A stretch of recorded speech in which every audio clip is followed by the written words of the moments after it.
Agradecer muito a Thalissa, nossa querida fellow lá de Chicago, que foi para Stanford e está numa carreira ascendente muito bacana, que participou desse estudo sobre a lombalgia e vai nos apresentar a visão dela a respeito disso. Quero agradecer também, em especial, ao Pedro Luz, desculpe, de Floripa, um grande parceiro científico que tem colaborado muito com o nosso desenvolvimento do conhecimento dessa patologia, que vai apresentar um caso bastante interessante que eu vi a prévia antes. E também, claro, eu quero agradecer muito ao LIST, mais uma vez, por estar presente e ser o membro do nosso comitê científico desde a fundação do IBPS, o Luiz Eduardo Almeida, também vai participar com a sua opinião, e a Mariana Junqueira, que talvez não vá, porque o filho dela teve um pequeno acidente e provavelmente durante essa reunião estará fazendo uma ressonância magnética. Vamos lá, tomara que seja tudo bem com o filhinho dela e ela consiga participar. Okay? Um abraço para vocês aqui de Bolonha e boa sessão. Então, só corrigindo aqui um ato falho meu, né? A Thalissa agora ela está em Stanford. O John hoje é o preceptor da fellowship dela. Então, Thalissa, eu acabei falando do teu fellowship em Chicago e acabei não te apresentando também como a fellow em Stanford. Então, se você já quiser compartilhar a tela, o Nicolas também já vai abrir para a gente. Por favor, seja bem-vindo, Thalissa. Acho que você está mutada. Olá. Me ouvem? A gente te ouve, deixa só... Tá, não. Só você compartilhar a sua tela agora. Deixa eu compartilhar de novo aqui. Apareceu aqui para ela. Se você talvez tenha que clicar nela e botar ela como co-host. Co-host. Aí. Acho que agora você consegue, Thalissa. Deixa eu tentar de novo, peraí.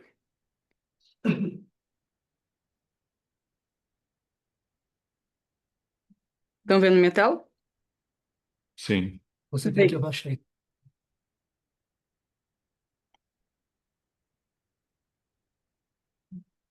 Fecha os comentários. Dá um pin nela ali, clica nela, botão direito. Só inverte agora. Switch to share content. Pronto, Thalissa.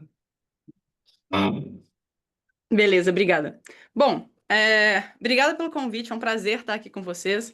Boa noite, aqui ainda é boa tarde, então tem muito trabalho ainda pela frente. Bom, eu vou falar hoje sobre a lombalgia com enfoque na biomecânica. Então vamos lá. Bom, como todo mundo sabe, a lombalgia é uma condição muito comum. Ela é a principal causa de incapacidade no mundo. Tem uma prevalência que chega a acometer 42% dos indivíduos entre 40 e 69 anos de idade, e 80% das pessoas terão pelo menos um episódio na vida. Ela também é a causa mais comum de afastamento do trabalho e tem um impacto socioeconômico grande. Chega a ter custos anuais estimados, custos diretos e indiretos, de 100 bilhões de dólares nos Estados Unidos. E quais são as causas da lombalgia? Tem diversas causas, ela pode ser uma dor miofacial por sobrecarga de tecidos moles, lesões agudas, algum espasmo muscular. Pode ser uma dor nociplástica com uma causa no sistema nervoso central, sem uma explicação muito definida. Ela pode ser uma dor mecânica, com origem no disco, então é uma dor que tende a ser pior com a flexão do tronco, ou ela pode ser uma dor com origem nas facetas, que tende a ser pior com a extensão do tronco. Ou ela pode ser uma dor neuropática, que pode ter origem na estenose de canal medular, ou pode ter origem na hérnia de disco quando tem um raiz. Aqui, eu queria chamar a atenção, fazer um adendo, que muitos pacientes levam a hérnia de disco como um diagnóstico definitivo, como algo que eles sempre vão ter, mas a situação não é bem essa. A maioria das hérnias regride em 2 anos, e existe um grande ponto que as alterações anatômicas não necessariamente vão trazer uma repercussão clínica. 29% dos indivíduos que não têm sintoma nenhum com 20 anos de idade têm hérnia de disco. E 43% dos indivíduos que não têm sintomas com 80 anos de idade também têm hérnia de disco. Então, os exames de imagem não são sempre necessários, a menos que o paciente tenha alguma red flag. como alteração de esfíncter ou alteração neurológica. E nosso dever não é pedir exames de imagem, que muitas vezes não ajudam, mas é pensar em abordagens diferentes de tratamento, que é sobre isso que eu quero falar hoje. Porque as abordagens de tratamento que a gente tem como padrão, elas são basicamente uma receita de bolo. Então, se o paciente chega com uma dor aguda no consultório, no departamento de emergência, ele vai receber medicação analgésica, anti-inflamatória, um relaxante muscular, às vezes algum opioide, e se a dor se tornar mais crônica, a gente vai prescrever fisioterapia com fortalecimento do core, basicamente, pilates, yoga, acupuntura. E se isso não melhorar depois de 6 a 8 semanas, ou se o paciente tiver algum acometimento neurológico, a gente pode indicar o tratamento cirúrgico. O grande problema é que os tratamentos que a gente está entregando aos pacientes não estão trazendo resultados satisfatórios. Mais de 60% dos pacientes continuarão a ter dor ou recorrências frequentes um ano após o início do quadro. Por quê? A dor lombar, ela não é uma coisa simples. Ela envolve fatores biológicos, mas também fatores psicológicos, sociais e biomecânicos. Tem diferentes apresentações clínicas da lombalgia, mas a gente trata apenas como uma receita de bolo. Então, essas abordagens generalistas não estão trazendo resultados duradouros. Aí a grande pergunta é: o que fazer? A gente precisa aprofundar a análise. A análise do movimento é uma estratégia muito interessante que vai ajudar a gente a entender os mecanismos subjacentes e as adaptações da lombalgia. É importante a gente falar de evidências. Quais são as evidências da análise do movimento e da lombalgia que a gente tem hoje? Então, tem uma revisão sistemática recente que analisou indivíduos com lombalgia persistente e viu que essas pessoas, quando comparadas com pessoas sem dor lombar, tinham uma caminhada mais lenta, com menor comprimento do passo, mas elas não tinham diferenças na amplitude de movimento da coluna, da pelve ou dos quadris. Elas tinham, porém, uma alteração na coordenação entre o tórax e a pelve. Aqui, só para lembrar um pouquinho vocês, vou falar sobre a coordenação entre o tórax e a pelve nos planos sagital, frontal e transverso. E essa coordenação, o normal no plano frontal e transverso é que ela seja antifase. Então, antifase é quando uma articulação ou um segmento movimenta numa direção e o outro segmento movimenta na direção contrária. Isso no plano coronal ajuda a produzir um movimento elástico entre o tronco e a pelve, no plano coronal e frontal, isso ajuda a biomecânica. Enquanto no plano sagital, o normal é que esses movimentos sejam em fase. Então, essa revisão sistemática identificou que os pacientes com dor lombar tinham uma coordenação torácica e lombopélvica em fase no plano axial também, mostrando uma habilidade reduzida de dissociar os movimentos entre o tronco e a pelve por causa de um prejuízo do controle motor. Esses pacientes também tinham uma maior ativação da musculatura paraespinhal, que pode ter sido um mecanismo protetor para tentar estabilizar mais a coluna, mas pode ser um resultado de adaptação à dor, ao medo da dor. E essa maior ativação da musculatura paraespinhal, resultaria numa carga alterada sobre a coluna, podendo contribuir para o início ou a recorrência, a persistência da lombalgia. E também essa maior ativação da musculatura causaria uma maior rigidez, contribuindo para esse padrão em fase no plano axial que foi observado.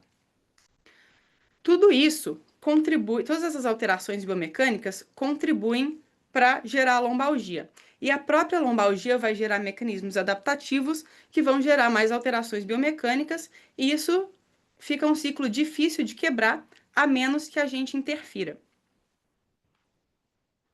Esse estudo, essa revisão sistemática, foi sobre as alterações da marcha. Mas existem estudos também sobre movimentos específicos do dia a dia, como esse estudo aqui, que analisou a extensão do tronco a partir do tronco fletido com o indivíduo em pé. Eles avaliaram pacientes, indivíduos que não tinham dor lombar no momento do exame e viram quais indivíduos desenvolveram a dor lombar após. E aí, o que eles encontraram? Os pacientes, as pessoas que não desenvolveram dor lombar, tinham um padrão saudável, que é um movimento do quadril dominante nos primeiros 75% da atividade ou da extensão. Eles tinham uma estratégia bottom-up, de baixo para cima. Então, o glúteo máximo dessas pessoas era ativado antes dos extensores lombares. enquanto nos indivíduos que desenvolveram a lombalgia depois desse experimento, esses pacientes tinham diferenças no controle neuromuscular. Foi visto que eles tinham uma estratégia top-down, de cima para baixo. Os extensores lombares eram ativados antes do glúteo máximo. Isso é consistente com o padrão de inibição glútea. Tem esse outro estudo aqui também, que avaliou pacientes com hérnia de disco. Eles avaliaram diferentes atividades do dia a dia, como a flexão do tronco, a extensão do tronco e a flexão lateral, e compararam com pessoas que não tinham hérnia de disco. A musculatura que eles avaliaram foram os oblíquos externos, multifídeos, oblíquos internos e transversos abdominais. E o que eles viram? Que para os pacientes que tinham hérnia de disco, eles apresentavam padrões distintos de ativação muscular. Existia uma maior cocontração entre agonistas e antagonistas, com uma proporcional maior ativação da musculatura antagonista. Isso mostrou que esses pacientes com dor lombar, eles têm um controle neuromuscular anormal.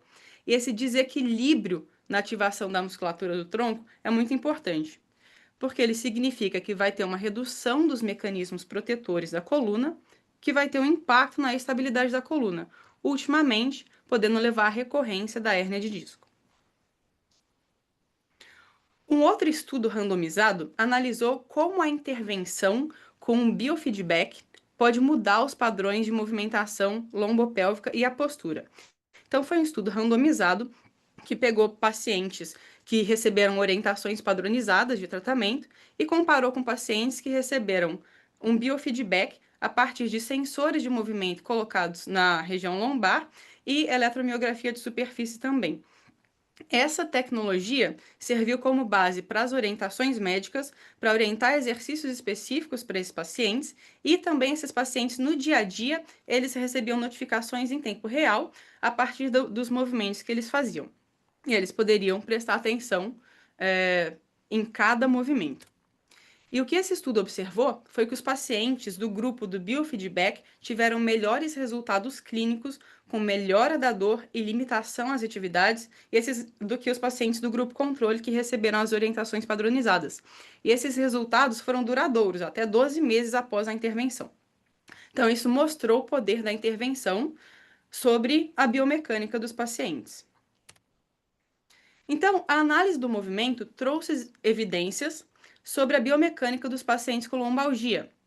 Mas os achados são muito variáveis se a gente considera os pacientes de lombalgia como um grupo homogêneo, único, porque eles não são. Então, essas análises do movimento que têm sido feitas, muitas são feitas analisando os pacientes como um grupo único. Isso nos dá uma compreensão muito limitada das características funcionais individuais desses pacientes. E a gente precisa buscar terapêuticas personalizadas. A gente tem que identificar o paciente certo para o tratamento certo. Então, a ideia é dividir esses pacientes com lombalgia em subgrupos. Só que, como fazer isso?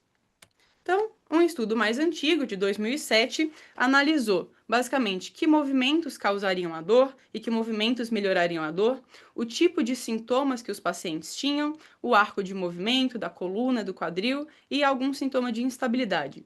E com base nesses critérios, eles definiram se os pacientes se encaixariam melhor em grupos tratados com manipulação, com estabilização ou com exercícios específicos. Porém, essa é uma avaliação muito mais simplista da biomecânica e do tratamento. A gente consegue aprofundar muito mais com a tecnologia que a gente tem hoje para entregar para os pacientes o melhor tratamento mais individualizado. Então, tem um estudo mais recente que analisou alterações do controle motor em pacientes com dor lombar. E eles identificaram 2 padrões de controle motor. Um controle motor do tronco rígido, ou tight control. Esses pacientes teriam atividade muscular sustentada, isso providenciaria uma maior estabilidade da coluna. Porém, ao mesmo tempo, essa maior atividade muscular resultaria em uma alta carga compressiva na coluna. Em contrapartida, teriam os pacientes do grupo flexível, ou um loose control. Esse paciente teria uma menor carga compressiva na coluna por uma menor atividade muscular, só que isso acabaria sobrecarregando as partes moles, ligamento e musculatura. Então, ambos esses padrões que foram identificados podem ser um processo adaptativo desses pacientes com lombalgia, como resultado de interferência direta da dor lombar e das mudanças relacionadas ao controle motor. Então, um protegendo o paciente da instabilidade e o outro protegendo da carga compressiva sobre a coluna, só que os dois gerando resultados deletérios.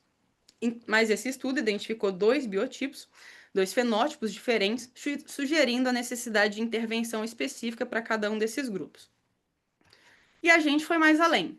Então, esse ano, a gente acabou de conseguir publicar no European Spinal Journal esse estudo que fala sobre a identificação de pacientes, de subgrupos de pacientes com dor lombar com inteligência artificial. Foi um estudo transversal retrospectivo, feito a partir do banco de dados da Biocinética, do Rio de Janeiro. A população estudada foi a população com lombalgia.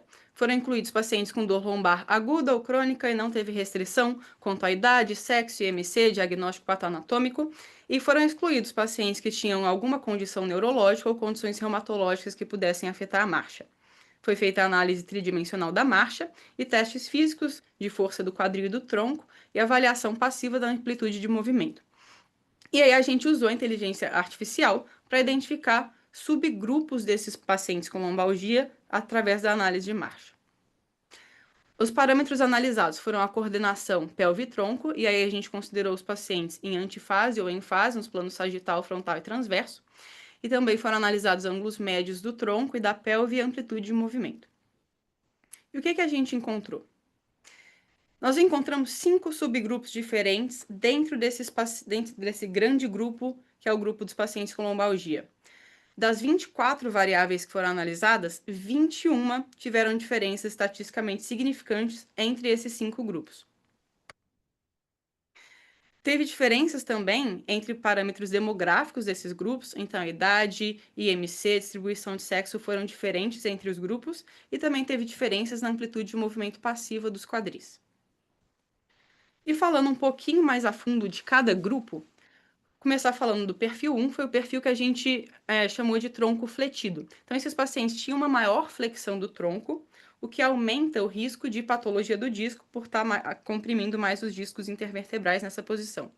Além disso, esses pacientes apresentaram hipomobilidade nos planos do tronco, nos planos sagital e axial, mostrando uma maior rigidez do tronco nesses planos, como um mecanismo provável de proteção, mas eles compensaram com uma hipermobilidade do tronco no plano coronal, e essa hipermobilidade pode acabar sobrecarregando as facetas. Além disso, esses pacientes tiveram uma coordenação tronco-pelve em fase no plano sagital com predominância pélvica. Então, esse grupo possivelmente está associado a maior risco de patologia do disco, devido ao aumento da flexão e da rigidez do tronco, e intervenções para esse grupo seriam intervenções que agiriam sobre o controle motor, fazendo um treino de extensão do tronco e de limitação da flexão. Esse é o perfil 1. O perfil 2 é um perfil que apresentou uma retificação lombar aumentada, em comparação com os outros grupos. Então, a gente sabe que a retificação lombar é um fator de risco principal para a lombalgia grave. Além disso, a pelve desses pacientes apresentou maior tilt posterior e uma hipomobilidade no plano coronal. Para esse grupo, a perda da lordose fisiológica compromete a distribuição de força sobre a coluna e isso precisa ser abordado durante o tratamento. O perfil 3 apresentou um perfil de comprometimento pélvico. Então, esses pacientes tiveram uma inclinação, um tilt pélvico anterior importante de 12 graus, com uma queda contralateral da pelve e uma hipermobilidade da pelve no plano coronal. Isso pode aumentar a cobertura anterior do quadril, levando ao impacto femoroacetabular. Então, a gente vê aí o quadril e a coluna se relacionando na questão da patologia, o que caracteriza uma síndrome quadril-coluna. No tronco desses pacientes teve uma maior rotação axial também, e esses pacientes no plano coronal tiveram uma coordenação antifase, com predominância pélvica.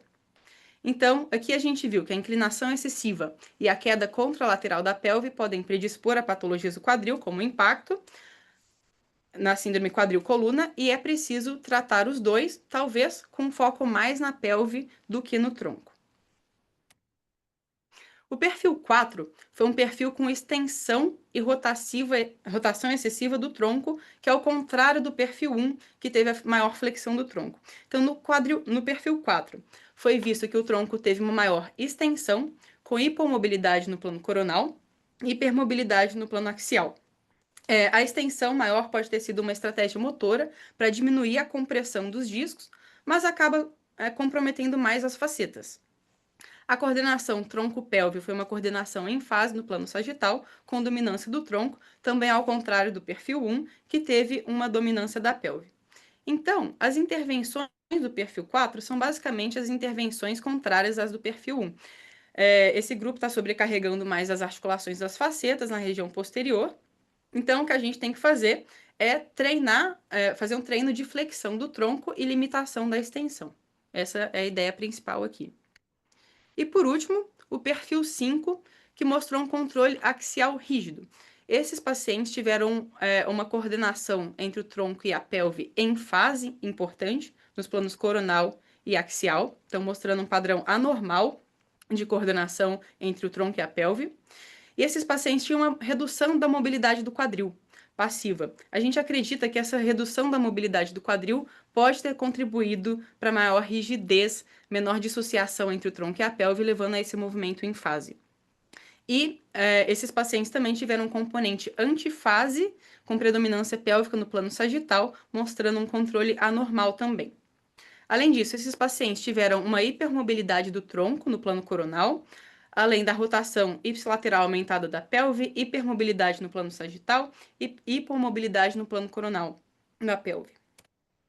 Então, esses pacientes poderiam se beneficiar da melhora da mobilidade do quadril e de estratégias que abordariam a coordenação entre o tronco e a pelve durante o movimento. São bastantes detalhes para lembrar. E até difícil prestar atenção em cada um deles. Mas a gente tem a tecnologia que permite que a gente faça isso e não faz sentido mais que a gente fique se agarrando a conceitos antigos ao invés de usar a tecnologia para beneficiar nossos pacientes e permitir um tratamento individualizado a cada um. Então, tratar a lombalgia como um grupo único, homogêneo, tem levado a resultados insuficientes. Então, a ideia é identificar os subgrupos que têm características cinemáticas e físicas únicas, porque isso permite um melhor raciocínio sobre as implicações clínicas, as patologias associadas, as estruturas em riscos e permite o tratamento individualizado a esses pacientes. Reconhecer e abordar essas diferenças vai ser crucial para desenvolver protocolos de tratamento mais eficazes. Obrigada.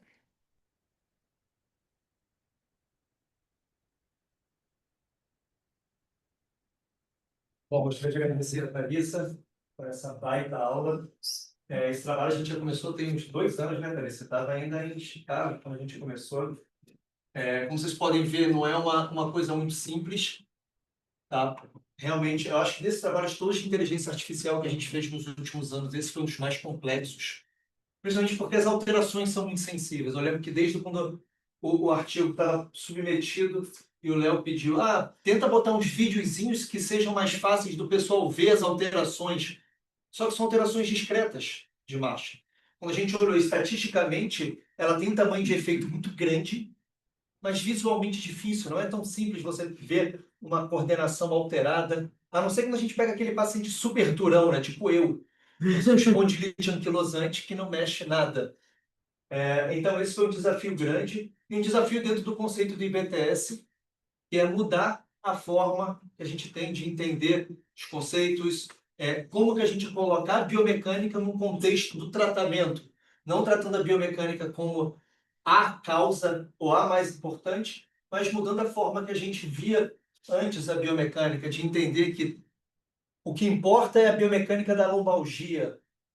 E no nosso consultório do dia a dia, a gente encontra pacientes com a mesma queixa, com características físicas, clínicas completamente diferentes. Então, essa era uma das críticas que a gente sempre fez, Thalissa, ali, eu, você, Felipe, Léo, a gente conversando sobre como que os estudos têm sido feitos. E isso não serve só dentro da área de lombar. A gente tem os estudos discutindo dor no pé, paciente que tem fascite plantar e paciente que não tem fascite plantar. como se todos os pacientes com fascite plantar fossem iguais. Não. Os ensaios clínicos de lombalgia são muito assim, né, Palmiro? Paciente com lombalgia crônica, sem red flag, 18 a 70 anos. Compara a técnica A com a técnica B. Chega no final das contas, não é isso que a gente faz no nosso consultório. Não é isso como vocês, médicos, tratam no consultório de vocês. Então, esse é um trabalho que foi bem legal, Thalissa. Obrigado pela sua apresentação. A proposta é exatamente agora a gente seguir e entender se os pacientes dentro de diferentes perfis biomecânicos, eles respondem diferente a diferentes tratamentos. Ou seja, será que a gente tem como pegar a biomecânica para ser mais uma peça na nossa tomada de decisão, seja para ajudar vocês, ortopedistas, médicos, de uma forma geral, a auxiliar na tomada de decisão de será que tem algum paciente que responde melhor a um bloqueio facetário? Será que existe um paciente que responde pior a alguma cirurgia? Será que o paciente responde melhor? Então, desde a área de cirurgias até a área de tratamento, a proposta é a gente entender uma nova visão de biomecânica. Acho que a lombalgia ela foi nisso, era muito mecânica antigamente, tudo era mecânico, mecânico, mecânico. Aí migrou para o outro lado, nada mais é mecânico, agora tudo é psicossocial. Tudo é a cabeça das pessoas que não está boa, não sei o quê. Aí eu acho que agora a gente está começando a tentar achar um meio termo de diferenciar o que de fato é anatômico, patológico, o que de fato tem um comprometimento psicossocial primário, o que tem um comprometimento biomecânico primário e como a gente lida com cada um desses pacientes. Então, Thalissa, muito obrigado pela tua brilhante apresentação. Fica aí, que a gente vai passar agora a bola para o Dr. Pedro. Pedrão, um grande amigo, querido, que bom te receber aqui. Fala, meu Pedro vai amigo. apresentar o quadro clínico dele, o caso clínico que a gente atendeu na biocinética, e aí a gente vai bater um papo para discuti-lo. Meu amigo, seja bem-vindo, muito obrigado mais uma vez aí pelo seu tempo. Por favor, aí a palavra é sua. Boa noite, pessoal, tudo bem? Esse é um tema realmente que me interessa bastante. Eu entrei na residência de ortopedia em 2007. Em 2008, comecei a estudar um pouco as primeiras coisas sobre impacto de quadril. Ainda não tinha ressonância, era tudo no raio-x e no exame clínico. E a lombalgia também, não muito diferente disso, a ressonância ainda não era um exame muito disseminado. Então, a clínica, os exames de imagem, eram determinantes assim para a escolha dos tratamentos, né? E na área da cirurgia de coluna, principalmente, sempre recebi muitos avisos de onde eu fiz meus treinamentos, né, na Escola Paulista de Medicina, que operar paciente com lombalgia era quase sempre certeza de insucesso, porque realmente a falha do tratamento da dor lombar com artrodese, apesar da literatura imensa, de bons resultados, né, em comparação, a gente acabava vendo mais resultado quando tinha associação com algo neurológico mesmo do que propriamente só a dor, né? Mas enfim, a discussão vai longe hoje. Vou tentar compartilhar a tela aqui para vocês. Deixa eu ver se vai funcionar.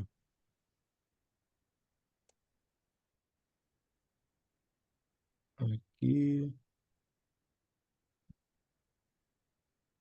Funcionou aí?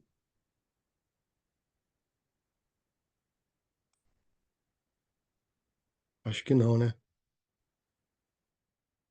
Tá funcionando? Tá aqui no caso clínico, aí foi. Foi. Ah, beleza. Então tá.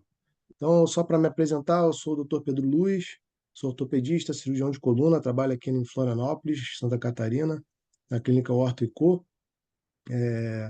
Eu fiz residência de ortopedia em Campinas, no Mário Gatti, fiz residência de coluna na Unifesp e fiz um fellowship nos Estados Unidos, lá no MD Anderson, para estudar um pouco mais sobre tumores de coluna. Eu vou apresentar um caso aqui que é bem comum no consultório, e ele se enquadra bem nessa temática de o que o exame de imagem traz para a gente em relação à questão clínica, né? É um paciente jovem, saudável, não é hipermóvel, é um paciente que gosta só de fazer musculação, 34 anos, tinha uma dor lombar há cerca de 2 anos, nunca tinha investigado. Tinha dito que, ao puxar um móvel em casa, tinha feito uma torção, achava que tinha quebrado a coluna há 2 anos atrás, mas não investigou, melhorou sozinho e ficou com uma dorzinha residual que não passava. Quando ele chegou para mim, ele já estava realizando tratamento conservador com fisioterapia e já estava fazendo ajustes nos treinos de musculação. Tinha uma dor 5, né, na escala visual analógica, pior pela manhã, de dificuldade de se virar na cama, de ficar muito tempo em pé e sentado. Tem evitado a flexão e a carga na academia por piorar a dor. O exame físico dele, ele tinha uma dor à palpação do quadrado lombar, ligamento iliolombar e na região das cristas ilíacas bilateralmente. A mobilidade de coluna era diminuída, é dolorosa na extensão e nas inclinações. E no exame do quadril, que é sempre rotina para qualquer paciente com dor de coluna, né? Ele tinha uma limitação de movimento, assim, em comparação à população normal, mas ele não tinha teste de impacto positivo. Tinha uma discreta assimetria de arco de movimento, sendo pior à esquerda, mas zero dor, não tinha dor de quadril. Fazia uso de analgésicos e anti-inflamatórios nas crises de dor e não alegava nenhuma comorbidade. Então, para dar continuidade a esse paciente, eu entrei em contato com a fisioterapeuta para saber o que ele já estava fazendo, enfim, e solicitei uns exames de imagem pelo caráter crônico da dor.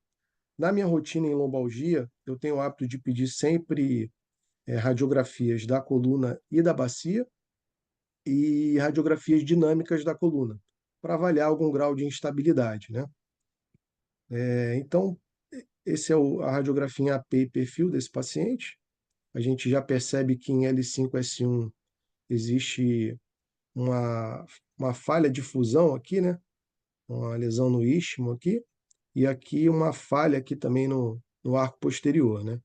Então, para surpresa, a gente já encontrou isso daí, né? Não tem nenhum sinal de artrose significativa, né? Uma esclerose significativa aqui nas articulações facetárias, e chama um pouquinho a atenção aqui o, o bordo acetabular, né?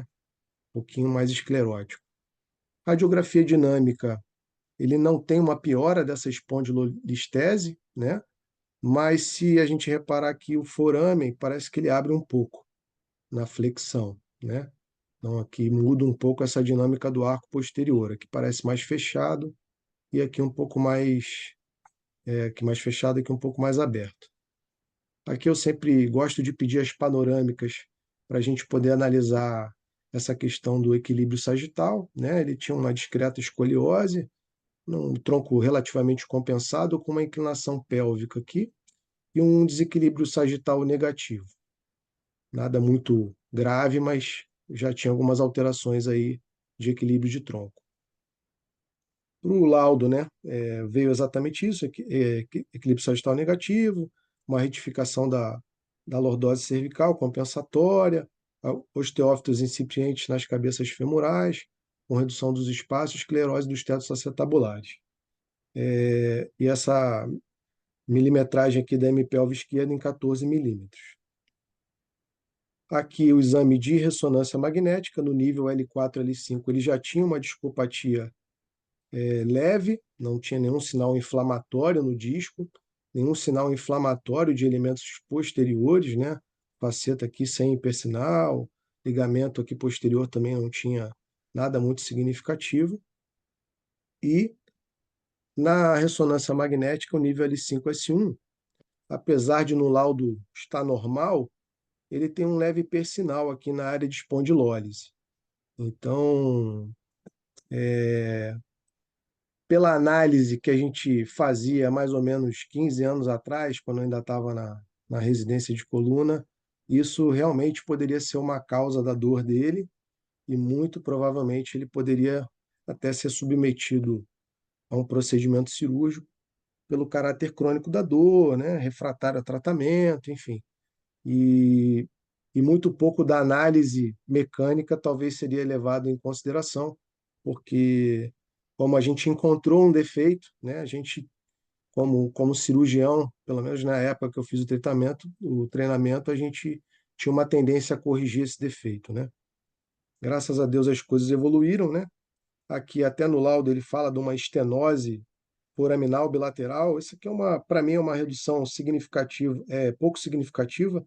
É bem comum na espondilolistese esse alongamento dessa área foraminal. Não vejo como estenose, mas enfim, comparativamente às vezes eles colocam como redução de foramen no laudo, né? Eu não vejo comprometimento radicular, tanto que o paciente não tinha ciática alguma. Então, assim, a minha pergunta, né, nesse caso, analisando um exame clínico que é muito pobre, assim, em termos de, de informação mecânica, né? No consultório, eu faço diversos testes, mas o paciente não consegui captar muita informação da marcha, enfim, de fadiga, então fica um pouco mais limitado a um exame clínico tradicional, né, de consultório, essa análise mais detalhada, né, de força, função. O que poderia ser feito nesse paciente com dor lombar e uma espondilolistese, espondilólise sintomática? Seria o tratamento cirúrgico? Seria um bloqueio facetário, se ele não tem sinovite facetária, não tem nenhuma lesão de sobrecarga posterior, não tem nenhum componente compressivo significativo, apesar do laudo dizendo. Será que um bloqueio para esse paciente seria a solução? Ou talvez mudar o tipo de intervenção que ele esteja fazendo? Então, essa aqui é um caso bem comum no consultório, a gente encontrar. Eu quis colocar porque realmente a análise desse paciente de maneira mais profunda ajudou bastante na condução do caso. Aí eu deixo aí para a gente discutir. Ele tem até as imagens aqui de quadril que eu separei, mas assim, como a gente tem acompanhado na evolução aí dos exames de quadril, antigamente o laudo de quadril, né, de uma ressonância magnética era bursite, tendinopatia, e ele descrevia basicamente o desgaste articular, né, uma lesão de labrum ou uma condropatia. Hoje, depois que os estudos de impacto femoroacetabular evoluíram muito, são calculados vários ângulos aqui, né, de, de versão, antiversão, enfim. E, e como esse paciente não tinha sintoma, a gente vê aqui, ó, mínimo derrame articular com sinovite. Então, eu vou tratar um quadril assintomático. Será que vai ajudar esse paciente a tratar um quadril que não tem sintoma? Se o sintoma dele é só lombar? Então, fica essa possibilidade aí também. Aí eu deixei aqui as possibilidades de conduta, né? Tratamento conservador, manter, fazer um bloqueio lombar associado a um bloqueio de quadril, uma artrodese, né? Um reparo desse defeito da espondilólise, né? Existem técnicas de cirurgia para isso, ou fazer uma artroscopia de quadril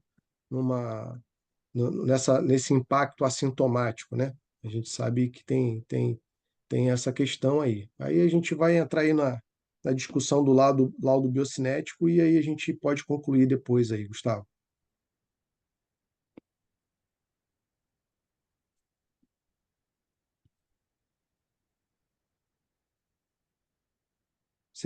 Vocês me escutaram aí? Como é que ficou?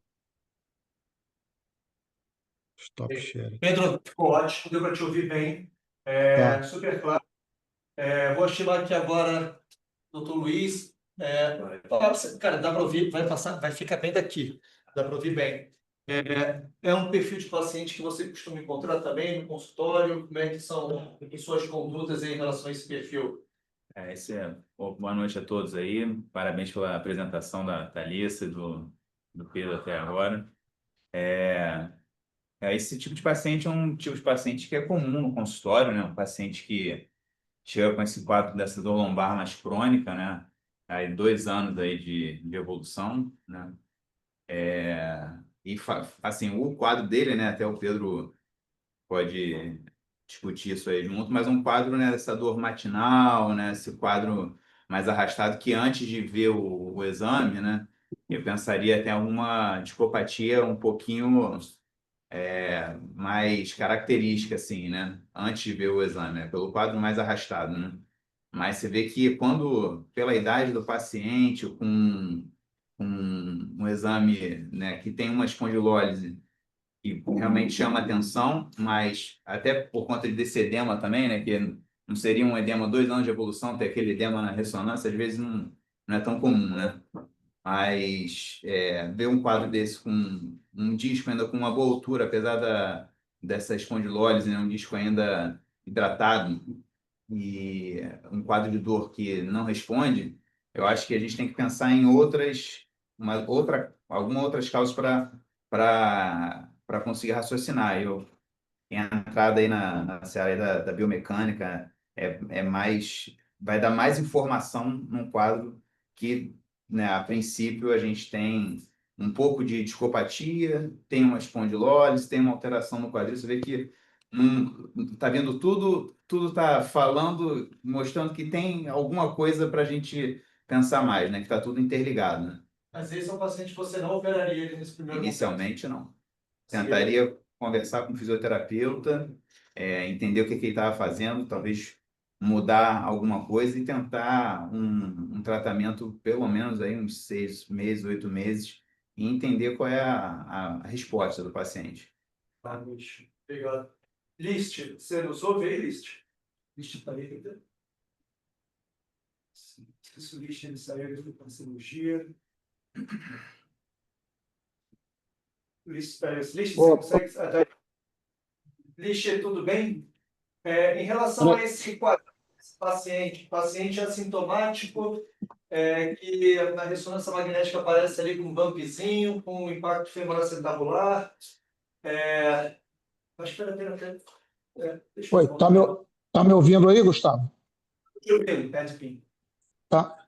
Olha só, primeiro, assim, parabenizar aí as apresentações, principalmente a menina Thalissa, né? Que é muito bom e muito elucidativo ali, né? Muito esclarecedor ali essa apresentação dos tipos de padrões lombares, né? Esse caso é interessante porque esse paciente ele parece ter um quadro muito característico de alteração mecânica da coluna, né? Então, assim, é até interessante para encaixar ele num daqueles perfis que eu acho que é o que vai vir na sequência aí.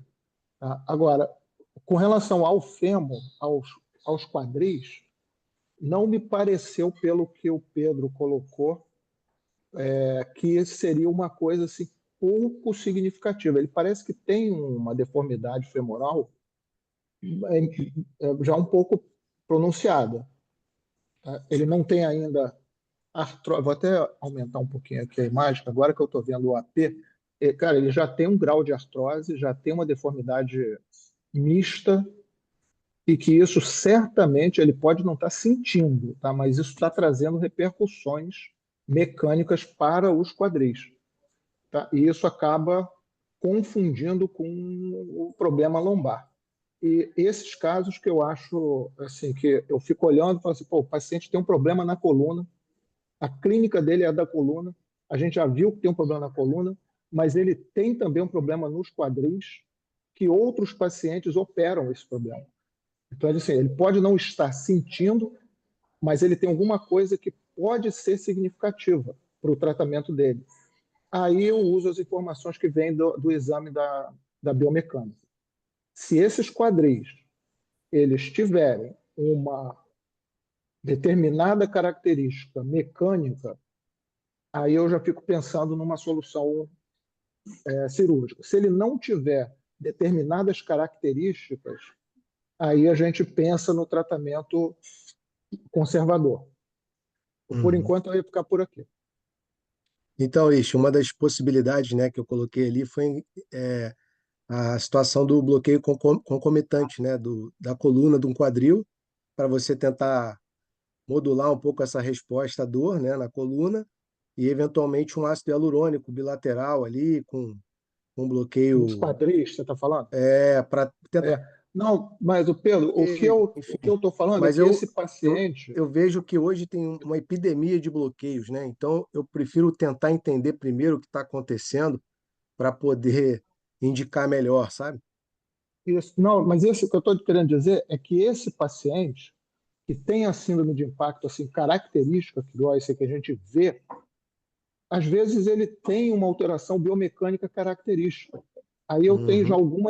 alguns padrões que eu falo assim, não, esse cara aqui melhora quando a gente opera, porque ele tem um padrão característico. Se esse paciente, eu falo muito isso com o Gustavo nas nossas discussões, se esse paciente tem um bloqueio ele tem um bloqueio de rotação interna dos quadris durante a marcha e tem uma função com assim uns 10 graus de rotação externa durante todo o padrão da marcha dele, ele já me leva para um lado, esse cara está precisando de tratamento da alteração óssea, precisa de cirurgia óssea. Então, o bloqueio, a infiltração, o ácido hialurônico, então, não teria efeito sobre essa alteração mecânica. Por isso que a biocinética me ajuda. E muitas vezes eu deixei de operar pacientes que não tinham essa característica, aí vai para o tratamento conservador, e os pacientes que têm a alteração mecânica da deformidade óssea, eles melhoram com o tratamento cirúrgico assim rápido. Então, assim, tem um efeito, né, de destravar o quadril. Né? Mas Uhum. vamos ver, eu queria ver o gráfico da biocinética para ver se aparece o que eu estou pensando aqui, que eu esperaria para Boa. esse paciente, né? Até para poder decidir. E com relação à alteração da coluna, que também é uma alteração ali, muito bem definida,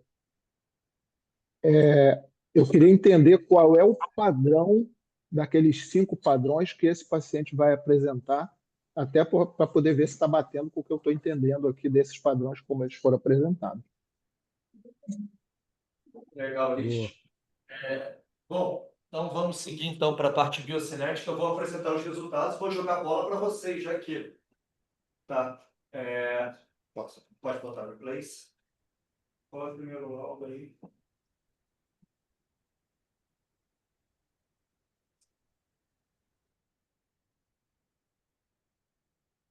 Vocês já veem o laudo aí? Você vem o laudo compartilhado, pessoal? Sim, estamos vendo sim. É que a gente não está vendo aí. Então, acho que você tem que empurrar essa tela para lá. Essa tela aqui que você está vendo, você tem que jogar para lá. Não, cara. Clica nela aqui, você vai ver. Arrasta agora. Não, é outra tela. Está com tela duplicada. Vamos lá, marcar uma. Aí, está duplicado, então. Beleza, então aqui os resultados, eu trouxe só essa parte, depois a gente vai abrir. Então, primeira coisa, baixa um pouquinho aqui e aumenta a tela aí, por favor. Calma. Então, aqui parte de mobilidade, coluna quadril, ele tem uma excelente flexão lombar, e aí, batendo com o que o Pedro falou, ele tem um déficit importante de extensão lombar, tá? Bem importante. Então, aqui o nosso laudo, a gente tem as hipomobilidades severas, as hipomobilidades moderadas, mobilidade adequada e hipermobilidade moderada e severa. Então, um grau de bloqueio, um grau de hipermobilidade. Todos esses dados eles são dos nossos bancos de dados, então são todos com mais de 8.000 pacientes que a gente avaliou nos últimos anos. Então, Pedro, batendo muito com o que você tinha colocado na tua análise clínica, tem uma falta de extensão lombar aqui no segundo gráfico, ali 8 graus, e uma perda importante na inclinação lateral da coluna. Quando a gente olha para o quadril, O Gustavo, o compartilhamento não está aparecendo aqui para gente. deixa então eu assumir que eu vou.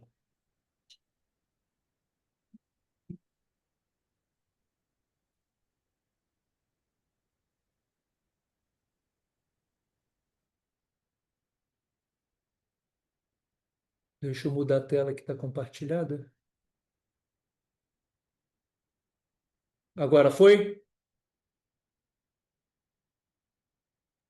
Agora está aparecendo. Então, beleza. Então aqui a gente tem a falta de extensão lombar. Deixa eu tirar. A falta de extensão lombar bem pronunciada aqui e também uma falta de flexão lateral lombar. Então ele tem uma boa flexão, mas aí ali a extensão e inclinação lateral do tronco também bem reduzidos. Isso aí bate ali com tua análise clínica que você descreveu do caso clínico. Aqui, e aí o Lício, que você tinha comentado, ele tem uma boa rotação e abdução dos quadris, tem um bloqueio de rotação externa dos quadris. Então ele tem um bloqueiozinho de rotação total dos quadris, mas não é algo muito significativo. E também tem uma boa mobilidade de ilho-pessoas, posteriores de coxa, assim como também de tornozelo. Então, na verdade, em termos de mobilidade passiva, a única coisa que a gente encontrou bloqueado foi realmente ali a coluna dele. Para os testes de força,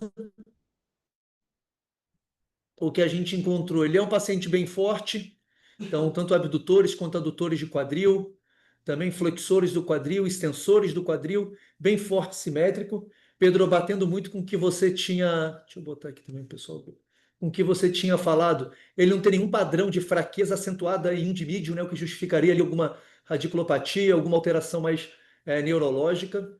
Então, tem até uma discreta fraqueza aqui, uma simetria nos adutores do lado direito, mas abdutores bem simétricos, flexores bem simétricos, extensores, ou seja, é um paciente forte. É o que a gente espera ali, né, Pedro? Um paciente jovem, 30 e poucos anos, praticante de musculação. Sim. Normalmente A gente, a não gente tenta encontrar, colocar né? em um padrão, às vezes a gente não consegue, né? É. Então, aqui, quando a gente traz para avaliação da marcha dele, então aqui é o paciente realizando a caminhada. Deixa eu aqui.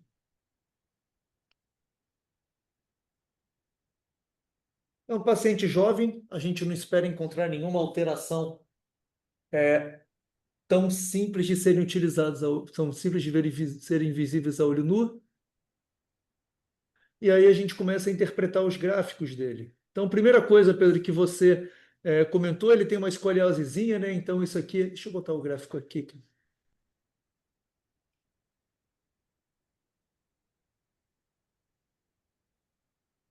Aqui a marcha dele. Ele tem sempre o lado esquerdo do tronco um pouquinho elevado. Isso aí vem um pouquinho da escoliose ali, Luiz, não me preocupa muito. O que me chama muita atenção é essa falta de mobilidade rotacional do tronco. Então, o tronco dele não tem nenhuma rotação no plano axial, o que bate também com o gráfico dele caminhando na pelve dele, aqui, list. A pelve dele não mexe no plano axial. Então, ele, de acordo com os padrões os perfis que a Thalissa apresentou, ele é um perfil rígido com movimento em fase, Thalissa. Então, aquele paciente que perdeu completamente a dissociação, que a gente chama na clínica de marcha em bloco. E reparem, só para vocês entenderem o que a Thalissa estava explicando, a pelve, quando ela bate com o pé, o paciente bate com o pé no chão, a gente espera que ela esteja rodada para frente. Deixa eu rodar aqui. Você foi liberado.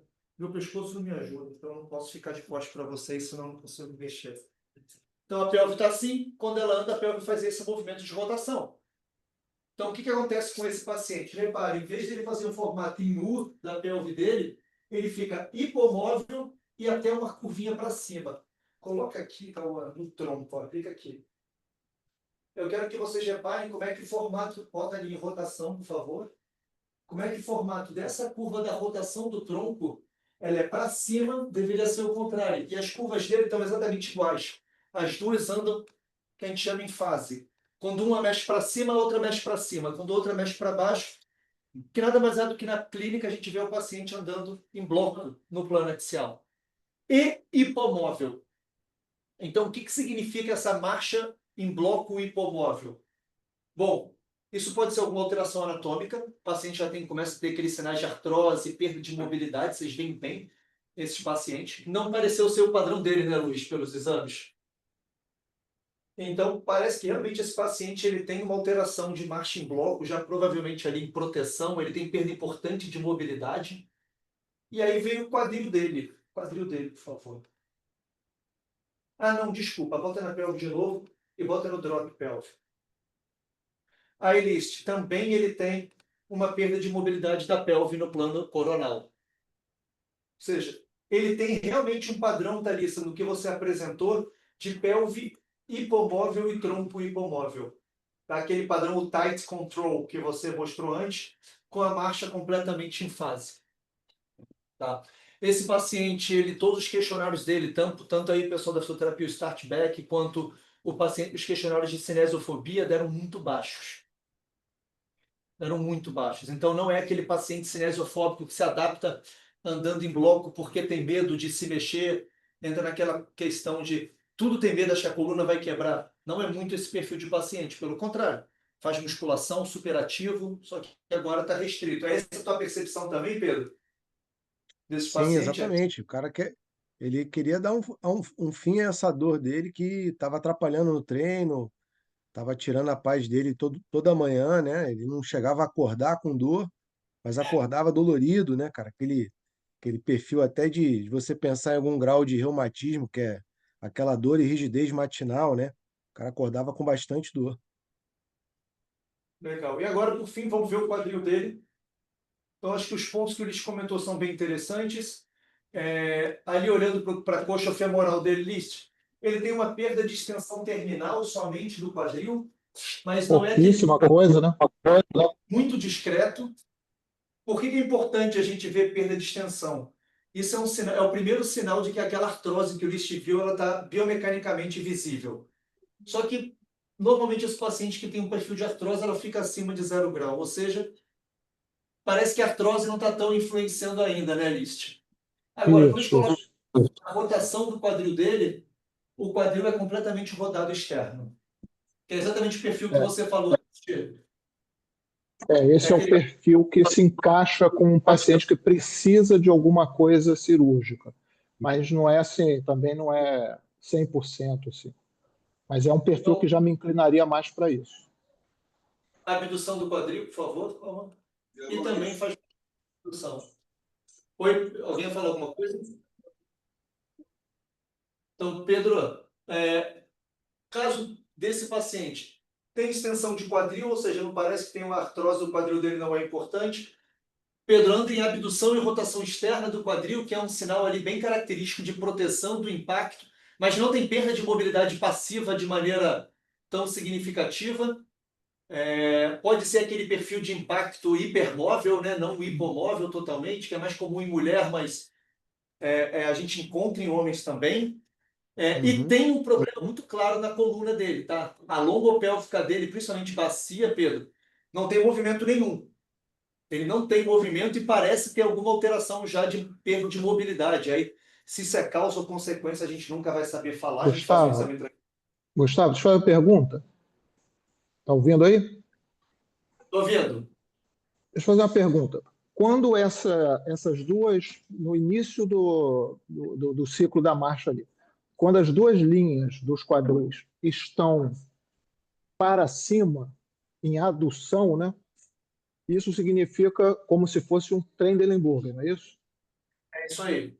Isso. Seria que E quando elas estão para baixo, então, Trendelenburger significa assim, falta de força dos abdutores. Então, a pelve dá uma inclinada e fecha em adução o quadril. Ela cai para o outro lado. É o típico sinal de Trendelenburg. E essa lateraliza, esse deslocamento para baixo, nesse gráfico, para a abdução, é o oposto a isso. Correto? é isso aí. Isso é uma É ação do isso aí? quadril. Então, esse é o típico sinal que a gente chama de guinada abdutora. É quando o paciente que faz isso aí assim, mecanicamente, ele está defendendo o quadril, reduzindo o braço de alavanca dos abdutores. Então, isso é típico de alguma proteção que ele está dando ao quadril, e a gente associa muito isso à artrose do quadril. É exatamente isso daí. Eu, quando peguei esse paciente, porque ele voltou, a primeira coisa que eu fiz foi encaminhar para o colega de quadril da clínica. Eu falei, ó, tua lombalgia, a causa não é a lombar. Apesar de você ter esse defeito, muitos colegas até de repente indicarem uma cirurgia para ti, eu recomendaria você insistir nesse tratamento com exercício e pedir uma avaliação do colega de quadril. E, Tratar o quadril, né? Deixa eu dar uma exa informação que eu estou vendo da minha estatística de prótese de quadril Eu faço avaliação da coluna com um instrumento, né, de avaliação de coluna para todos os pacientes que vão fazer prótese e quadril. E, em média, esses pacientes que eu opero o quadril, eu uso hoje, né, o ODI. O mesmo que o Gustavo usa aí, a maioria das vezes para avaliar a coluna. Esses pacientes que a gente opera o quadril, eles têm, em média, 36%, em média, 36% de disfunção lombar. E só o fato dele operar o quadril, botar a prótese, cai para 12, cai assim, ele perde 2/3 da disfunção dele só pela cirurgia do quadril, sem nada. Porque antes de começar qualquer coisa, ele já tem um efeito benéfico do tratamento do quadril sobre a disfunção lombar dele. Aí eu não sei ainda o que é problema do instrumento de avaliação, está misturando quadril e coluna, ou realmente algum efeito tem sobre a coluna, funcionalmente falando, né? Se a gente Uma olhar o perfil sagital dele caminhando, a gente consegue ver, né, que ele tem uma inclinação pélvica protetiva na marcha, né? Talvez até a incapacidade dele mobilizar essa marcha seja proteção também.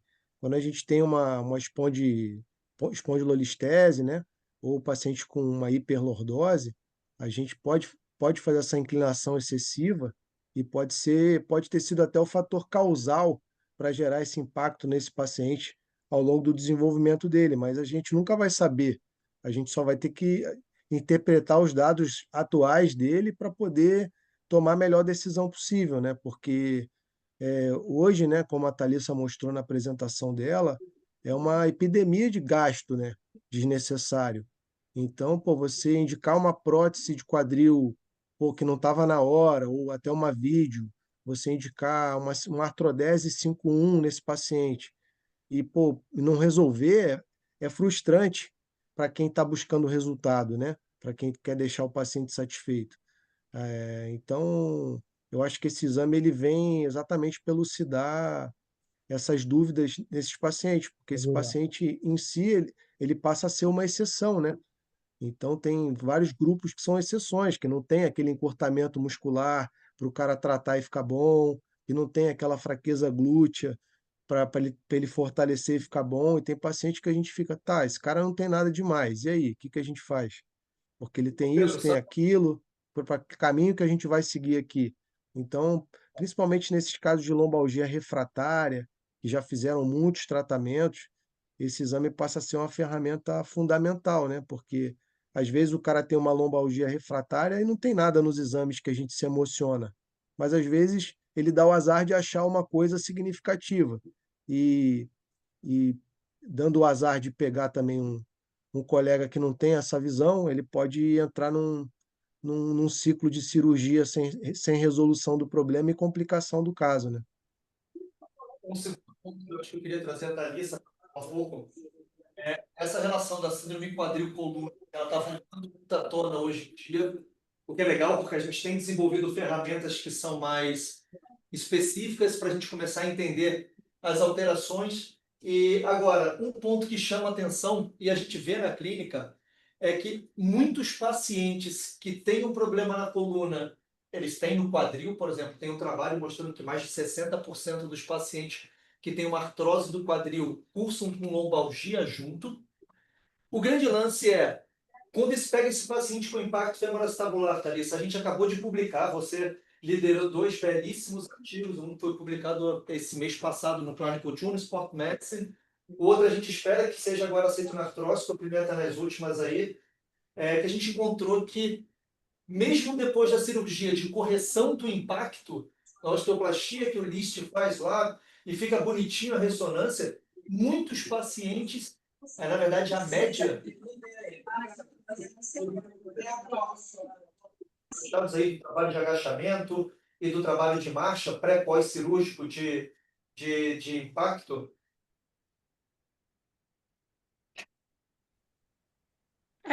O que a gente chegou de conclusão nessas revisões sistemáticas e meta-análises, né, foi que basicamente a cirurgia, ela não consegue corrigir as alterações biomecânicas. Então, na revisão sistemática sobre a marcha, a gente achou que isso, estatisticamente, mudou a flexão do quadril, melhorou a flexão do quadril, mas foi em 1,2 graus. Então, muito além da alteração óssea, esses pacientes têm alterações biomecânicas que a gente precisa abordar na hora do tratamento. Bem apontado.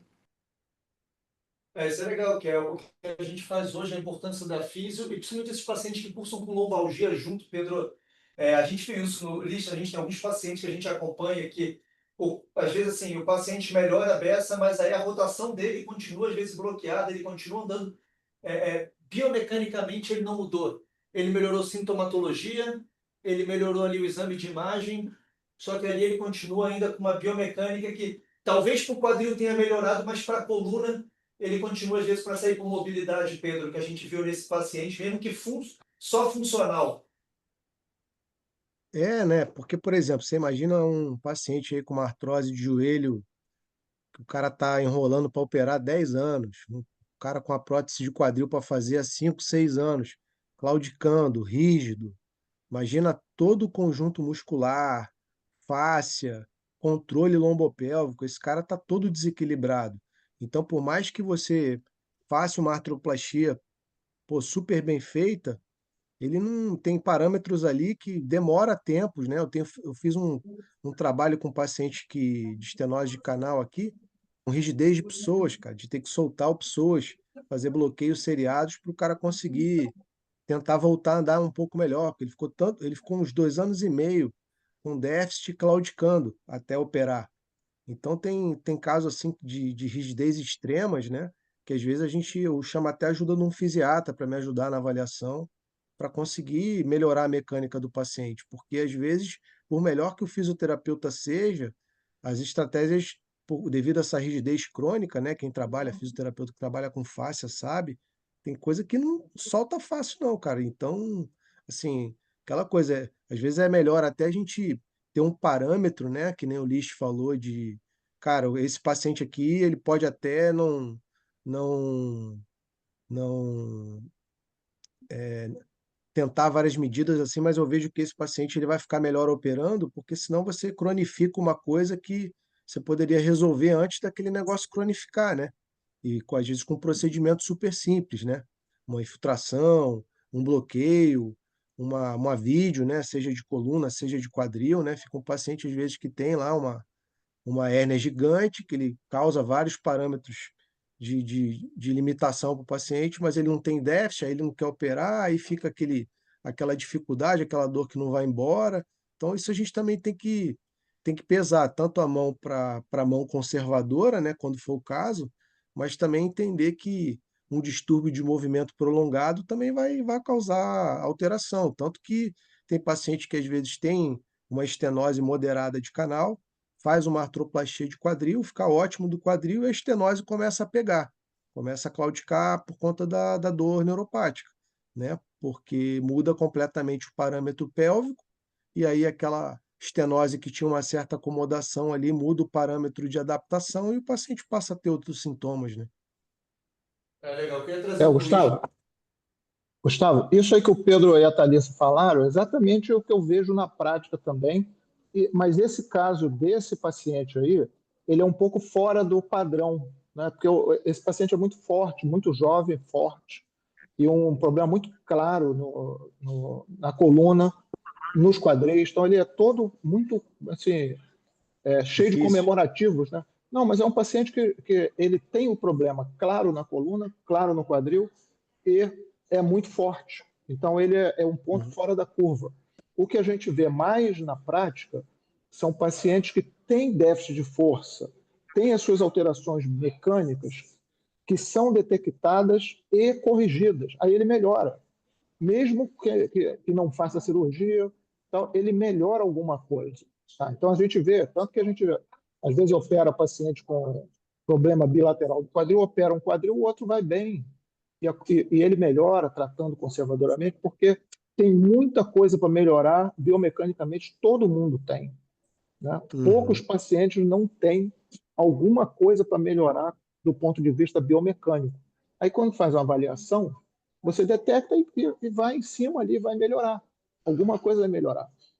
Mas essa alteração do impacto que não deixa o quadril rodar, ela parece que ela vai arrastando todo o conjunto, coluna, joelho, ela vai arrastando tudo para o problema, entendeu? Então, assim, ao longo do tempo, isso vai causando realmente toda uma adaptação no paciente que depois de algum tempo fica difícil de fazer a intervenção cirúrgica, assim, conservadora, cirúrgica preservadora, né, que é o termo que a gente usa. Porque, assim, depois de 40 anos, as alterações degenerativas e as adaptações já estão tão incrustadas que é difícil dele reagir. Aí também já começa a ser outro problema, outro padrão. Mas, assim, eu acho que, de maneira geral, o que a gente pode tirar assim, de informações é que a gente tem informações clínicas, informações técnicas, né, do diagnóstico do ortopedista, especialista de coluna, de quadril, e a gente tem as informações biomecânicas. Elas se somam, tá? E elas nos dão margem para a gente poder trabalhar no que for melhor para cada paciente um pouco mais individualmente. Essa é a minha impressão. Trazer de volta aqui, Luiz, como é que você normalmente uma interseção aí nesses pacientes? Tanto assim com esses pacientes quadril, coluna, com outras partes com o cara que trabalha com quadril, como também com a equipe de fisioterapia. Como é que você faz essa interseção aí com esses pacientes? Como é que é a tua abordagem? Eu acho que, assim, quando chega um paciente, né, que tem um quadro conjunto, né, no exame físico tinha uma alteração pequena, né, que o Pedro falou, não era uma alteração muito grande, mas tem que estar dentro aí do exame físico, um paciente que chega no consultório. Um paciente que tem alguma imagem, né, junto com o exame, tanto da parte da coluna quanto do quadril, como foi esse paciente aí, que é um paciente que deixa na dúvida, né? Esse paciente não era uma resposta fácil, e quando ele colocou todas aquelas alternativas, Dá uma assustada ali. Você vai pra né, lá, já. assim, não é uma. Poderia, não. Eu acho que o exame da biomecânica foi um divisor de águas aí. Né? Às vezes a gente, até em relação a custo, né? Às vezes o paciente já chega para a gente já tendo gastado muito, né? Assim, em relação até das operadoras mesmo, ele já fez infiltração, ele já passou por tudo, né? Fez 300 exames, e aí, um exame que ia ser um divisor, né, ficaria muito mais barato depois, no final das contas, ter feito um exame indicado como esse, né? Mas eu acho que quando eu te pego um paciente que tem alguma dúvida em relação ao quadril, eu ligo pro meu um amigo que faz quadril, né? Tem algumas indicações que sempre tem uma boa relação. Falo, ó, tem isso, isso e isso. Quer que peça alguma coisa? Queria que você desse uma olhada nele. E já pergunto para o fisioterapeuta qual a maior dificuldade que ele está tendo com esse paciente. Que às vezes não é só uma questão do paciente não estar melhorando com a fisioterapia, né? É tentar entender o que ele não está, qual exercício, qual o movimento que o fisioterapeuta na leitura dele está vendo que ele não tá respondendo bem, né? Então, acho que isso a gente junta informações que podem ajudar a chegar num diagnóstico mais rápido, né? E normalmente quando esse paciente vem antes de você mandar para físio, faz alguma intervenção baseada em dor, para já mandar para fisioterapia.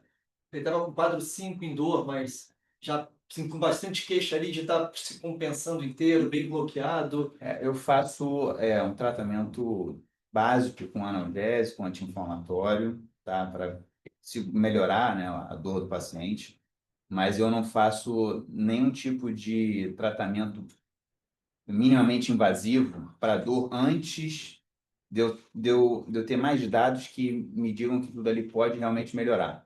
No paciente que está internado, que chega com, né, o paciente não está em casa, né? Aí você tem que resolver, às vezes fazer algum bloqueio, né, para tentar tirar o paciente da crise, que não era o caso desse paciente, é um quadro mais arrastado. Mas eu tento sempre fazer qualquer tipo de procedimento só depois de uma avaliação mais detalhada. Legal. Tá? E queria tirar uma dúvida com a Thalissa. Quando vocês olharam esses padrões de marcha, esses 5 padrões de marcha, vocês conseguiram correlacionar com os tipos de Roussoli, do alinhamento sagital do paciente, ou chegaram a ver alguma coisa relacionada a isso, com o raio-x panorâmico, se esses pacientes que tinham algum tipo de marcha tinham algumas alterações na distribuição da lordose? Essa é uma boa pergunta. Essa análise para a produção do artigo a gente não fez. Não sei se o Gustavo pretende fazer alguma análise mais aprofundada agora, ainda com esses dados. Vou passar a pergunta. A grande dificuldade de alguns trabalhos que a gente faz é que muitas vezes os pacientes vêm para a gente com um diagnóstico, mas a gente não tem acesso a todos os exames. Então, por exemplo, hoje a gente está tocando um trabalho com o Pedro sobre estenose, que aí vai ser exatamente nesse perfil, que a gente tem todos os exames que o Pedro fez, a gente tem a história clínica. Então, para esse primeiro paciente, a gente não vai conseguir fazer, infelizmente, porque a gente não tem acesso a esses dados. Mas, mais uma vez, essa é uma coisa que está aberta. Todas as nossas reuniões aqui, Luiz, a gente sempre abre. Na última a gente falou sobre o joelho e falando, pessoal, a gente está começando um trabalho de prótese. Esse de lombalgia é um interesse grande, o Felipe Gonzalez. Eu não sei se o Felipe está aqui. O Felipe está aqui? Eu não consigo ver todo mundo. Não sei se o Felipe entrou. O Felipe é nosso fellow sênior lá em Chicago, o doutorado dele com o professor Luz lá na Escola Paulista de Medicina é com lombalgia. Então a gente tem interesse em fazer a continuidade desses estudos. Hoje, principalmente para escalas de lombalgia, as operadoras têm sido bem tranquilas para fazer reembolso do exame. Porque eles preferem fazer o reembolso, porque é muito mais caro o paciente depois fazer uma cirurgia ou um bloqueio do que fazer o exame. Eu acho que os pacientes também de manguito, a mesma coisa. Eu acho que o Pedro também está tendo essa experiência, né? O pessoal em Floripa, na Unimed, do LIST. Ô, Sim, sim, sim. Gustavo, eu também pode até acrescentar uma coisa. Na hora que você tiver a documentação biomecânica desses pacientes que vão operar a coluna e começar a perceber que não está mudando nada para melhor, vai ficar mais fácil ainda de chegar a uma conclusão de que alguns procedimentos cirúrgicos não são assim, uma solução para esse tipo de problema, né? Pelo menos não está aparecendo isso. Está tentando ir com calma, né? Para não brigar com ninguém. Mas é isso, assim, a gente está evoluindo nisso. A gente faz um papo depois, Luiz. Queria também puxar um pouquinho agora a parte da físio aqui. Palmiro, Busco, Vidal, a galera toda da físio aí, nossa turma. Bom, o paciente tem hipomobilidade ali, provavelmente aquela hipomobilidade de proteção, né? Anda todo em bloco, mas o pessoal entendeu que a coluna dele está ok. Mas ele tem um quadril que aí talvez, eu não sei se ele chegou a operar, Pedro, quadril não. Não, então, o segmento dele foi o seguinte, né? Ele foi para o colega de quadril achou que não tinha que fazer nada no momento, até por estar assintomático do quadril, né? Ele não ficou confiante de indicar num paciente que não tem sintoma, né? Mesmo com a restrição, né, que o Liz falou, de o bloqueio, enfim, o paciente sem sintoma, você opera, ele fica com sintoma, né? Você fica com karma. Então tem essa questão também da dificuldade de você indicar um procedimento para um paciente que não está com dor naquela localização, né? E aí foi após essa análise, né? A biocinética sempre sugere um programa de exercício específico, né? Eu encaminhei ele para um físio bom aqui de Floripa para fazer esse protocolo e o paciente, cara, evoluiu super bem. Foi uma melhora progressiva, assim, em 45 dias. Voltou comigo, ainda tinha a hipomobilidade de quadril, mas sem dor, estava sem dor lombar. E já está há 2 anos e meio, cara, desde que ele fez esse exame aí, sem fazer nada, não fez nenhum procedimento.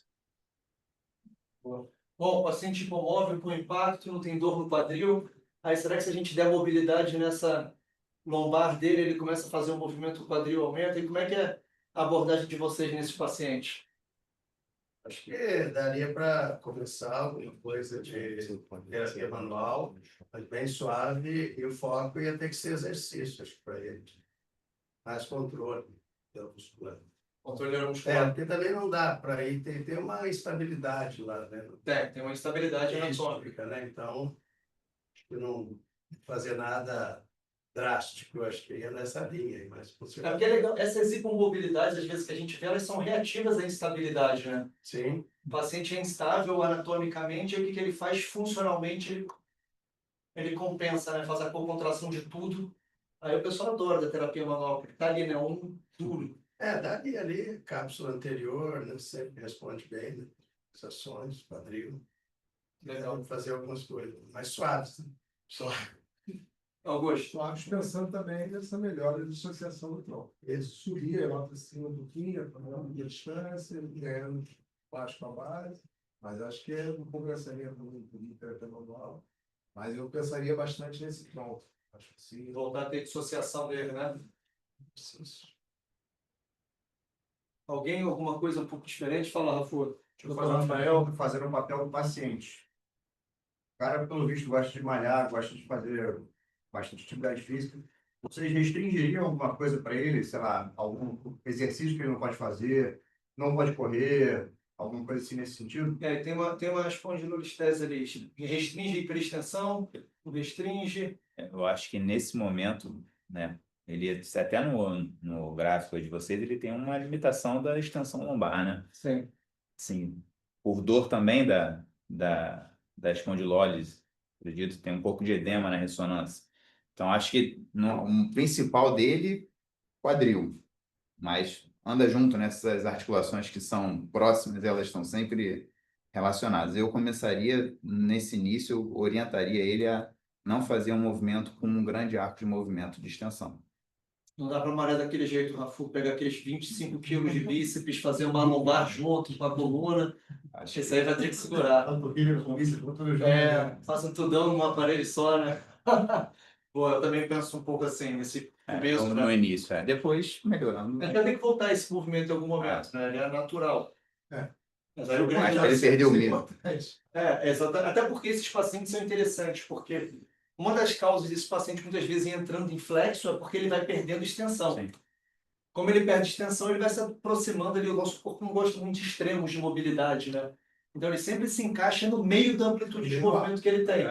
Se você perdeu totalmente a extensão, quanto mais ele vai entrando, eu acho que o grande lance é uma excelente pergunta. Tirar um pouquinho dessa zona de conforto ali. Até onde você vai sem aumentar ali o edema posterior, mas ao mesmo tempo sem gerar também aquela proteção, né? Eu acho que inicialmente eu tentaria menos arco de movimento de extensão, mas assim, estando o paciente junto com o fisioterapeuta e aos pouquinhos progredindo, porque eu acho que isso daí poderia gerar nesse momento mais dor também. Sério. Desculpa. Vocês consideram que esse é um paciente, mesmo sendo jovem, que ele precisaria fazer um trabalho preventivo, porque agora, com 33, ele apresentou esse quadro. Se ele continuar com esse quadril rígido, com esse bloqueio, daqui a 10 anos, ele pode realmente, como o doutor Lício falou, desenvolver essa artrose de quadril mais severa. Então, vocês têm o hábito de, para esse tipo de paciente, indicar que ele faça prevenções, exames de prevenção, algo no sentido de evitar que essa artrose de quadril evolua?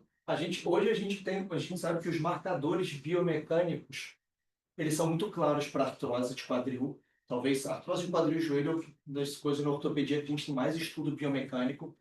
E muitas vezes a gente encontra que a alteração biomecânica ela vem antes do quadro sintomatológico aumentado.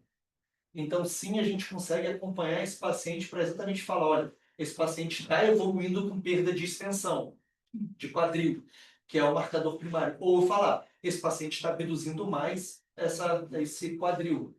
Então, sim, a gente consegue fazer. A gente acompanha alguns pacientes já há alguns anos, faz anualmente como se fosse um check-up, para saber se esse paciente está evoluindo, assim como ele vai no médico, vocês pedem para ele voltar, porque ele tem patologia, ponto. Anatomicamente, ele tem uma patologia. Também grau pode evoluir. Então, tem vários aspectos que precisam ser analisados, né, para não evoluir. Exatamente. O meu medo nesse paciente sempre é você começar a mexer na coluna dele, dar mobilidade e tudo, aí ele volta a ter movimento de pelve, aí aquele quadril que estava quieto também começa a doer. Acho que o Pedro falou isso, né? O paciente, você tirou a prótese do quadril e a estenose, que talvez estava em proteção e estava bem. A gente vê isso na clínica. A gente vê isso bem. Essa questão aí da prevenção, Gustavo, acho que é interessante esse assunto, porque assim, a própria artrose, né? Eu comentei no início, né, que eu peguei esse início dessa síndrome do impacto aí na minha formação, né? E antigamente era tudo artrose idiopática, né? O capítulo de artrose era ou você tinha uma deformidade que veio, né, que era bem significativa, ou você tinha uma artrose idiopática que dava um pouco mais velho, assim, né, 55, 60, não era uma sequela de nada da infância e não era uma deformidade, né? da cabeça femoral ou do colo, enfim. Então, esse é um paciente que provavelmente iria chegar com seus 50 anos com a tal da artrose idiopática. E hoje a gente vai saber que ele não chegou lá porque era idiopática, porque não sabia a causa, é porque ele realmente tinha uma disfunção que era prevenível, né?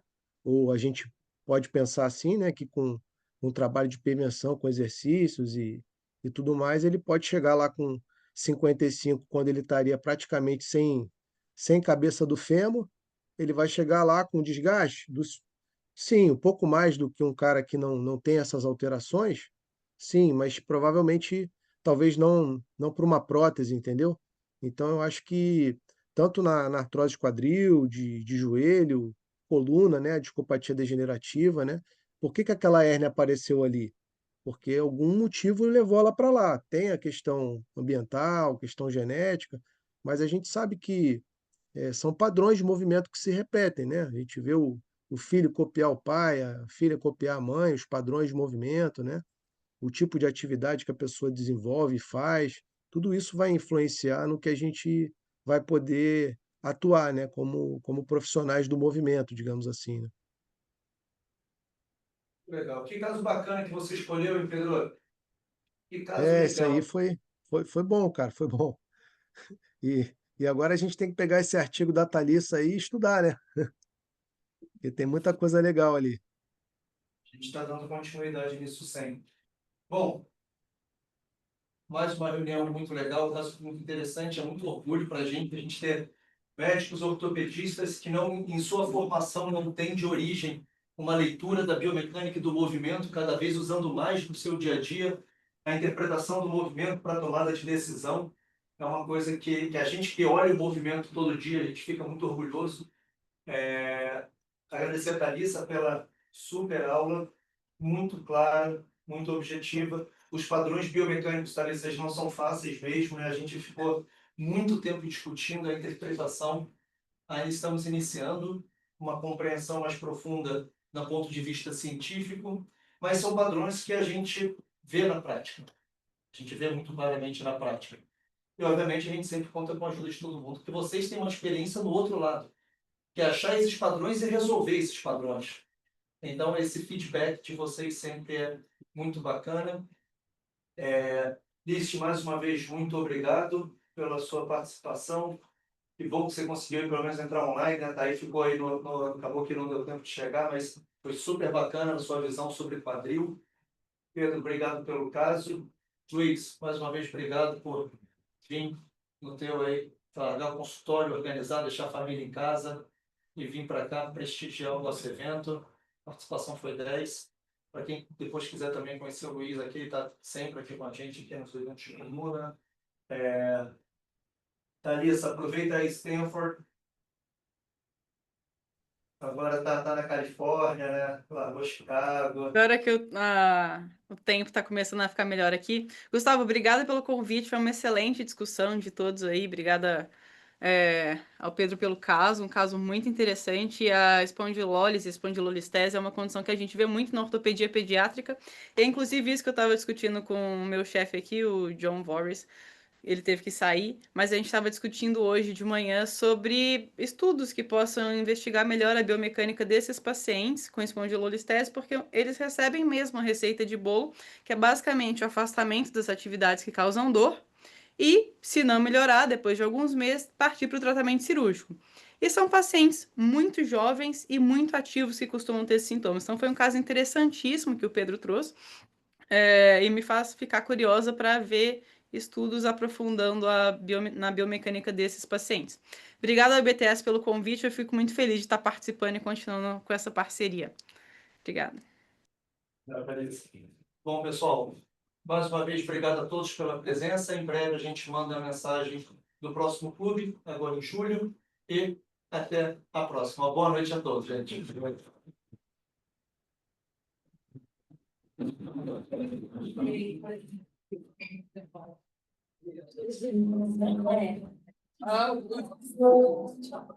Eu vou pular a sala.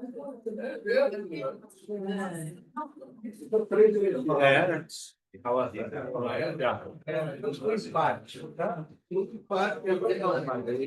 Tá vendo? Eu tava te chamando. Aqui, ó. Eu não só quero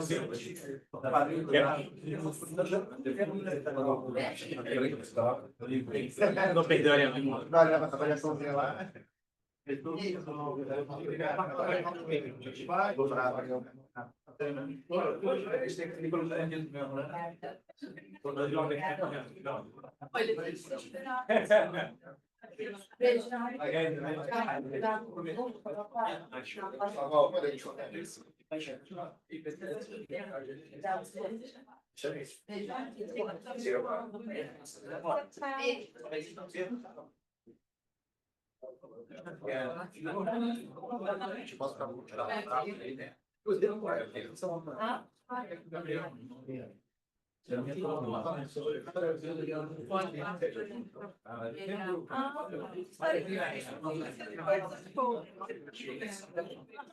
Você ouviu? Parabéns aí, né?